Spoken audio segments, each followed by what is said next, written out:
Shaqaaqo ayaa maanta ka dhacday magaalada Boosaaso ee xarunta ganacsiga maamulka Puntland iyadoo arrintan ay ka dhalatay kusimaha madaxweynaha ahna gudoomiye ku-xigeenka golaha shacabka Sacdiye Xaaji oo ka degtay halkaas iyadoo siday gargaar loogu talagalay dadka abaaruhu ay saameeyeen.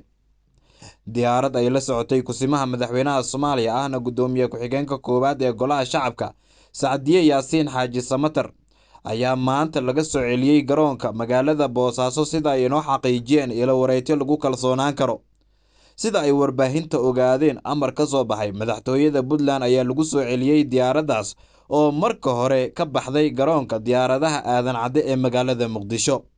Sidoo kale ilo wareegto aan la hadalnay ayaa waxa ay sheegeen in duuliyaha diyaaradda uu dalbaday in shidaal uu ku shubto diyaaradda si uu magaalada Muqdisho ugu soo laabto, waxaana markaas kadib loo ogolaaday in diyaaradda ay ka degto magaalada Boosaaso kadibna wax rakaab ah iyadoo aan dejin ay ku soo laabato magaalada Muqdisho.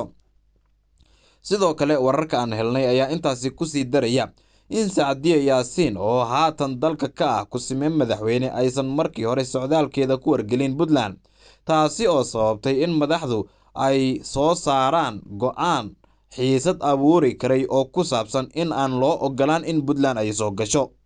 Arrintan ayaa waxaa ka dhashay shaqaaqo xooggan waxaana lagu soo waramayaa iskahorimaad kooban oo dhex maray ciidamo kala taabacsan Sacdiye iyo Puntland in halkaas uu ka dhacay.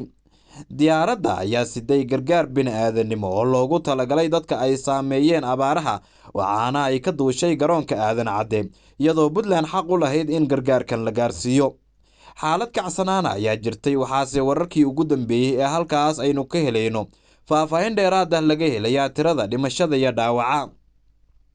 Dagaalka Boosaaso waxa uu dhaliyay dhimasho iyo dhaawac iyadoo xogtii ugu dambeysay ay sheegayso in ay jiraan dhinacyada dagaalamay iyo dad kale oo aan shaqo ku lahayn dirirta inay waxyeello soo gaartay. Sida warbaahinta ay ogaadeen, iskahorimaadka ayaa yimid kadib markii maamulka Puntland uu isku dayay celinta diyaarad ay la socotay kusimaha madaxweynaha Soomaaliya ahna gudoomiye ku-xigeenka golaha shacabka Sacdiye Yaasiin Xaaji Samatar. Sida wararku ay tilmaamayaan, waxaa dhimashadu ay maraysaa 11 ruux halka tiro intaasi ka badan dhaawacyo ay soo gaareen. Diyaaradda oo siday gargaar bini'aadanimo ayaa lagu eedeeyay Puntland in caqabad ay ku noqotay in la gaarsiiyo dadkii u baahnaa. Ilaa iyo haatan ma jiro wax hadal ah oo ka soo baxay dhinacyadii dagaalamay marka laga reebo waxgaradka deegaanka oo arrintan cambaareeyay. Boqor Burhaan oo la hadlay warbaahinta ayaa tilmaamay in wax laga xumaado ay tahay xilligan in la siyaasadeeyo gargaarka ay u baahan yihiin dadka reer Puntland. Wuxuuna tilmaamay in uu u maleynayay in wada shaqayn ay leeyihiin dowladda federaalka Soomaaliya iyo maamulka Puntland maadaama dowladda federaalka Soomaaliya weli ay cusub tahay oo jawi cusub ay ku jirto. Sidoo kale wasiirka amniga maamulka Puntland ayaa arrintan ka hadlay isagoo tilmaamay in mas'uuliyad darro halkaasi ay ka dhacday. Waxaana ciidamada PMPSF-ta oo uu hogaamiyo Maxamuud Diyaano lagu waramayaa inay yihiin kuwo ka mas'uulka ahaa in weerar halkaas uu ka dhaco.